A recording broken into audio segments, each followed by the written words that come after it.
Greetings guys, how's it going? So, this video is simply about, as the title says, vibrational healing. Vibration healing, vibrational healing.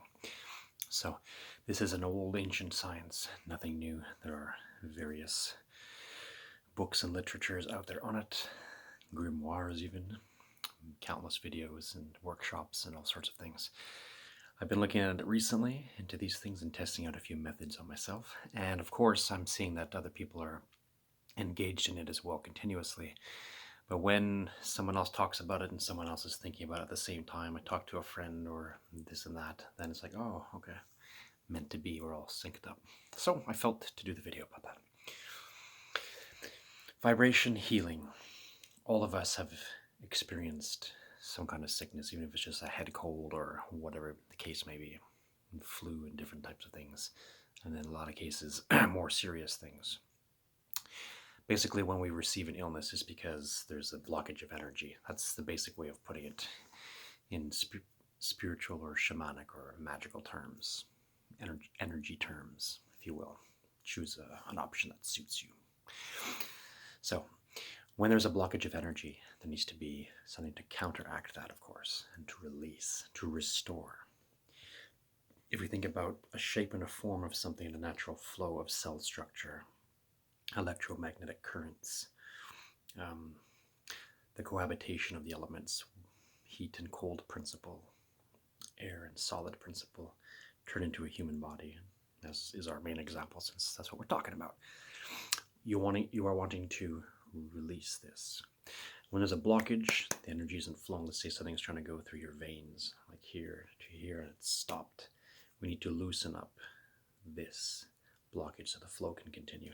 It could be a heart issue, it could be a neurological issue in the brain, it could be all sorts of things, reducing cancer effects and all manner of sicknesses we can possibly think of. It's usually best if you're feeling something to catch it right away. Like, for example, if you're feeling a cold coming on, you want to spam your body maybe with honey and lemon and garlic and hot sauce and who knows what, whatever works for you, a lot of heat, sweating it out.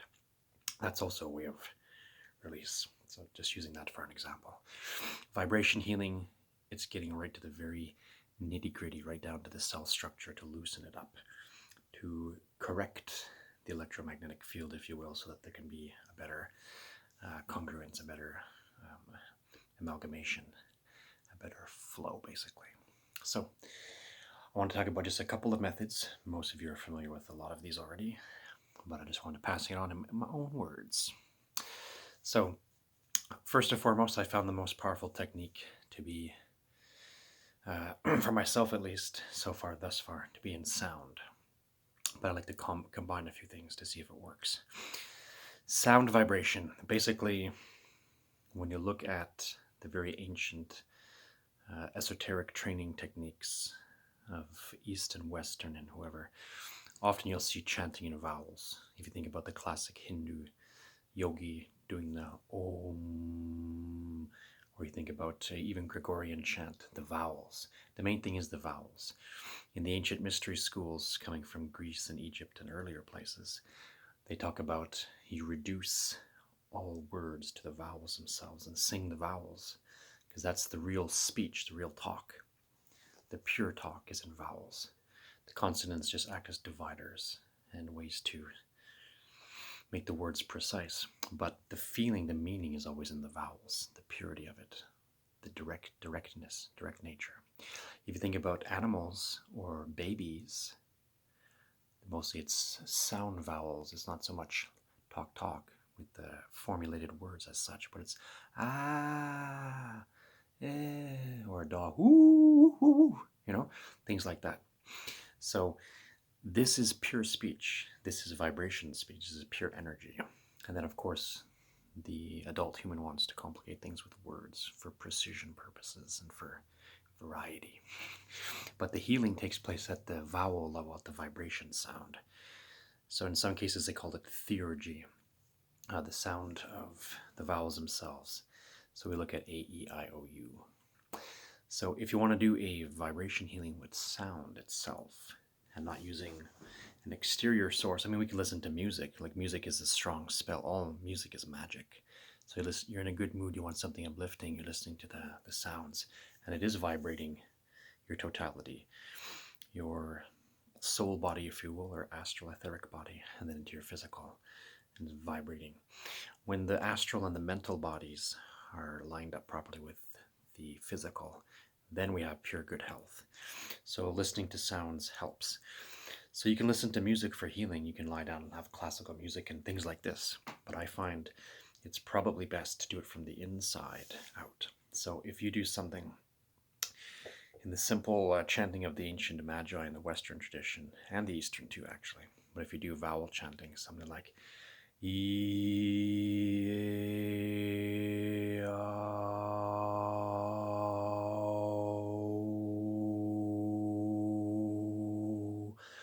and if you do that, that's one example, one technique. If you do that multiple times, 5 minutes, 10 minutes, even up to half an hour, you will feel your body getting energized, getting healthy, getting balanced. It's loosening up. It's letting it flow. I've been practicing it on myself, and it's doing a wonderful thing. You could chant a single vowel, for example. You could just do the ah. And this is great for the heart and the releasing and circulation. And you will feel it if you practice it. There shouldn't be anything about theory when it comes to this, unless we're not sure, but we're close on a hunch of something. But we should always be validated with practice. So you could do the vowels in any order you want, in any style you like, and singing it, changing it into words. You know, if you sing your song, if you're singing, it's great for energy release, catharsis, and celebration, as you already know. So if you want to release even anger, you can do that. But it's the vowel, it's the vibration, it's the energy flow that you're releasing or receiving. When you're doing a basic vowel chant, or like in the Eastern schools, you have like shamans and others just going, even vibrating the single vowel, such as oh.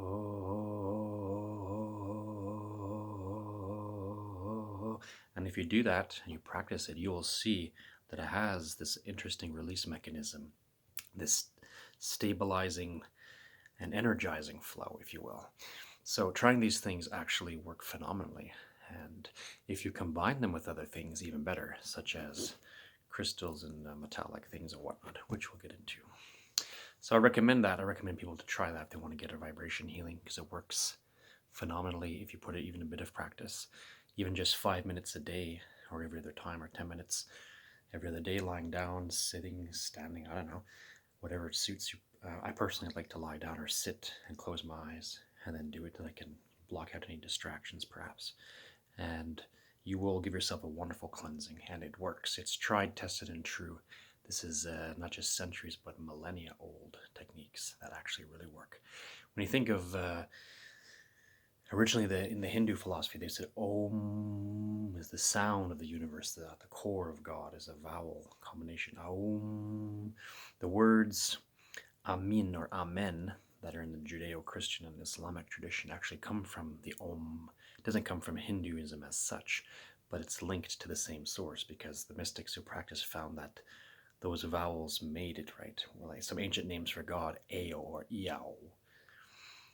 And even Yahweh can come from that. It's sort of a distortion perhaps, or that's another subtopic. Won't worry about it another time. But Ao, this is the vibration, the universal vibration of the divine cosmos, the great chaos, the great God. I don't know what you'd like to call it in your own terms, but that's the root source of those things. So vibration healing works amazingly. You could transfer it to others. If you do like a Reiki healing, I myself am Reiki trained, but if it's just the hands, you got to really think of vibration and heating up your hands, literally, if you will, and transferring to loosen up the person's blockage to heal it. Even better if you do hands-on healing and chant. And you concentrate deeply. If the person's wearing crystals and certain metals for amplification, can work even better. Make sure you know what you're doing. Don't just use somebody as a guinea pig exactly. Practice on yourself first. So crystals have great nature of vibration, as you guys know too. They can, and if you use them properly, and many people can testify to this, give you incredible healing techniques. A crystal is basically like, it's not eternal, but it's a frozen focus point of a type of energy. A frozen type of energy. Not that it's frozen as such, but you know what I mean. It's a concentrated form with a purpose. So here I just have this amethyst with a little scratched surface. This one's from the Amazon, and with a cute little thing. I have different amethyst, but amethyst is a great healer because of the vibration in it, and from the crown down, that's how it works. Like purple rain, you heard about that term. So crystals you can use. Here's a sunstone. I have a couple of them. I'm not going to showcase them all. You guys know crystals. Even a little organite pyramid thing. This particular one here, if I hold it here, I can literally feel buzzing and throbbing in my hand. Some people have huge ones. You can make your own. I don't have the patience for that right now. But crystal, see, and here this organite's a mixture of metal and crystal, and that's what I was saying. That's why also you see this brass torque. And you often see for people with arthritis and such, copper bracelets, because these are amplifying things. These are like acting like a catalyst for energy, amplification rods, if you will. So if you use these things, crystals and metals that work, things that give, like this, for example, the brass torque, it's good at the flow of oxygen, get sort of toxins, sort of absorbs toxicity in an energetic level and releases it, catch release propensities. So when you combine the metal, the crystal, the chanting, other forms of vibration healing, like if you were to go and submerge yourself in water. Water is also another amplifying agent, as you guys know. So if you were to go in water, let's say, and have this, maybe put this on your type of crystal, something that has the benefit that you need, like red gemstones are good for the blood, for example, and green for the heart, for example, and things like this that you probably know about. You can study which ones are good. People have some conflicting views, but there's a generalization of what does what. Hold it for yourself and see. Take a sunstone and see what it does for you, for example.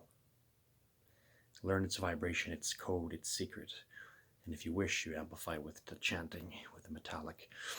Now, some people, I don't have the setup for that, but some people use amplifying machines that sort of change the electromagnetic field. You think about different techniques used in hospitals and in medicine where they're doing some sort of vibration healing or loosening up. You think about cancer treatments and stuff. So that's sort of like chemotherapy. That's sort of a almost good practice, but it's pros and cons to that one. We're still perfecting it.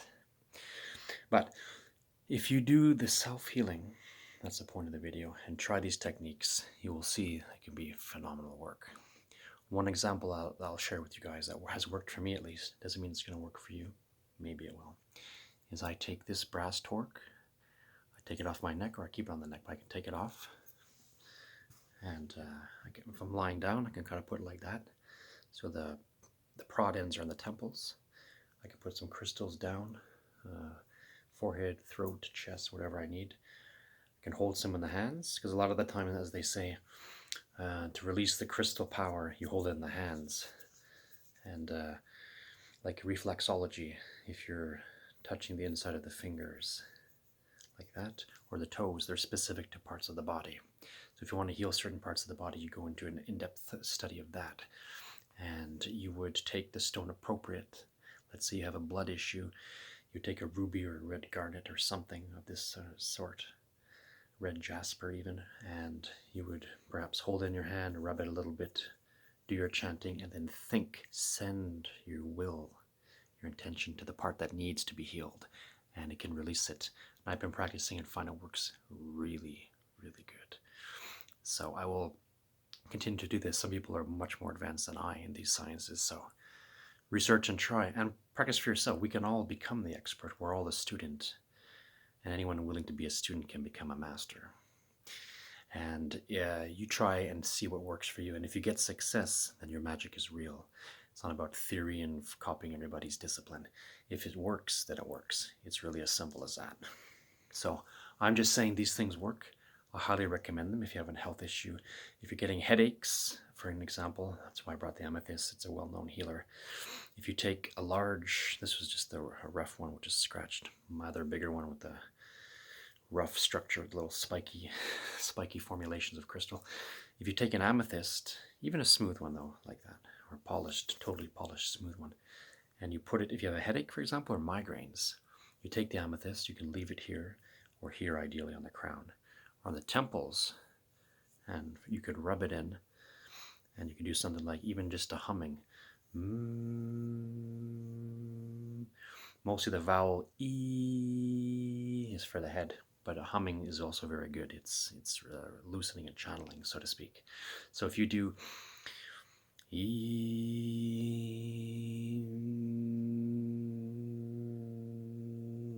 with an amethyst, 5-10 minutes, half an hour, even just lie down and passively let it do its work. If you had a big one and you laid on the crown, or you sat like that with a large amethyst on your crown, I promise you, you'll see for yourself whether it works or not. It probably will. Amethyst for the head as an example. Ruby and red stones for the blood as an example. So doing these things work, and amplification and trying these techniques. The sciences are there. They're available in earlier shamanic times and tribal witch doctor times and magicians and things like that. They were better accessed. There was less doubt about them. There was less putting trust in the pure physics. But now we're understanding the validity of these things. So we're taking the ancient traditions, we're blending modern medicine, so-called, and coming to a much better understanding. And vibration healing is going to be proven to work incredibly so. Master healers, like if you think about miracle workers and such, they were able to do those things because they understood the ailment on the vibration level. So just with the touch of the hand, they can loosen it up. I personally don't have that power. I wish. My Reiki powers are minimal at best, or so-so. But to actually like be able to touch somebody with one little movement and gesture, and you are healed, and wow, I wish. But I believe that some can definitely do that, and there have always been stories of miraculous healing. But yeah, it's on a vibration level. So think about that. Sound, crystals, electromagnetic fields, metallics. Think of everything as energy, because indeed it is. Positive, negative, and neutral. And if you try the techniques for self-healing, always practice on self first. Try it on yourself. See over time if it works or not. And if so, excellent, and you can pass it on and see what works. These things are very holy, very sacred, very wonderful. And develop for yourself a style that might be best for you, and go from there. And that's all I got to say about that. I'll keep the video short for this one. Just passing on the knowledge or giving reminders to those who already know, or may this video be received by anyone who needs it, and may it lead you somewhere else and deeper and stronger. And just test yourself, try it out. It can be wunderbar. Okay, take it easy. Much love and light. Wishing you the best success. We'll catch you on the flip side. Take it easy, my friend. Cheerio and all that. Namaste.